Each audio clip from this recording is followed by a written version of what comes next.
প্রিয় দর্শক, আসসালামু আলাইকুম। বর্তমান অন্তর্বর্তীকালীন সরকারের নানা পদক্ষেপ, মব জাস্টিসের মতো ঘটনা এবং সামাজিক অস্থিরতা সহ আরও নানা ইস্যুতে যে সকল বুদ্ধিজীবীরা গুরুত্বপূর্ণ ভূমিকা পালন করে যাচ্ছেন তাদের মধ্যে অন্যতম হচ্ছেন সাংবাদিক মাসুদ কামাল, মুস্তফা ফিরোজ এবং বীর মুক্তিযোদ্ধা জনাব ফজলুর রহমান এবং আমজনতার দলের সাধারণ সম্পাদক জনাব তারেক রহমান। এখন কথা হচ্ছে বুদ্ধিজীবী কারা? বুদ্ধিজীবী হচ্ছেন ওই সকল ব্যক্তিবর্গ যারা তাদের বুদ্ধি, জ্ঞান এবং সৃজনশীলতার মধ্য দিয়ে সামাজিক অসঙ্গতিগুলো চিহ্নিত করার চেষ্টা করেন, রাষ্ট্রের সমস্যা বলে চিহ্নিত করার জন্য চেষ্টা করেন এবং তার সমাধানকল্পে গুরুত্বপূর্ণ পরামর্শ দিয়ে থাকেন।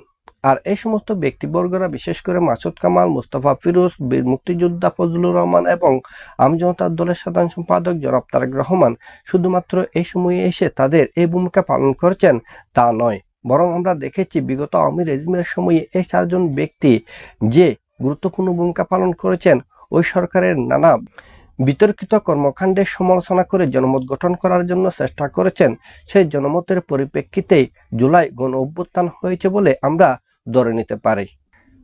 যার জন্য ওই সময়ে আমরা দেখেছি এই চারজন ব্যক্তিকে যেমনইভাবে সামাজিকভাবে আইসোলেটেড করা হয়েছে, তেমনইভাবে তাদের পেশা জীবন পরিচালনায়ও নানা ধরনের বাধা বিপত্তির সম্মুখীন হতে হয়েছে।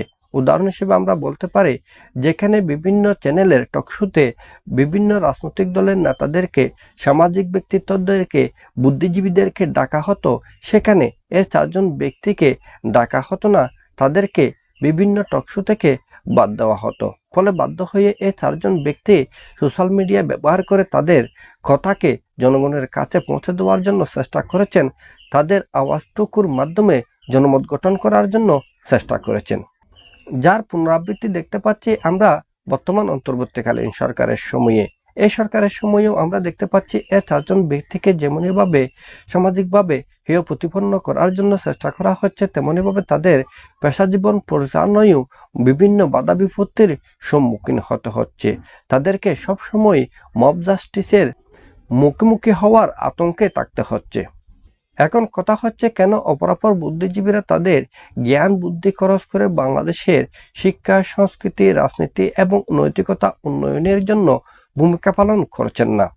যেখানে আমরা দেখতে পেয়েছি বিগত আওয়ামী রেজিমের সময় যে সকল বুদ্ধিজীবীরা ওই রেজিমের সাথে তাল মিলিয়ে নিজেদের স্বার্থসিদ্ধির জন্য চেষ্টা করেছেন, তাদের সবাইকে পালাতে হয়েছে।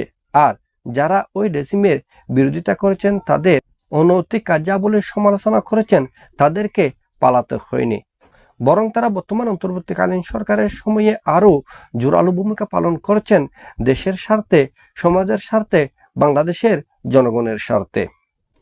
আর এক্ষেত্রে আমাদের সকলেরও প্রত্যাশা থাকবে, দেশের বিবেক এবং সমাজের বিবেক হিসেবে যে সকল বুদ্ধিজীবীরা গুরুত্বপূর্ণ ভূমিকা পালন করার কথা ছিল, তারা যেন সমাজের শিক্ষা, সংস্কৃতি, রাজনীতি এবং নৈতিকতার উন্নয়নে গুরুত্বপূর্ণ ভূমিকা পালন করেন।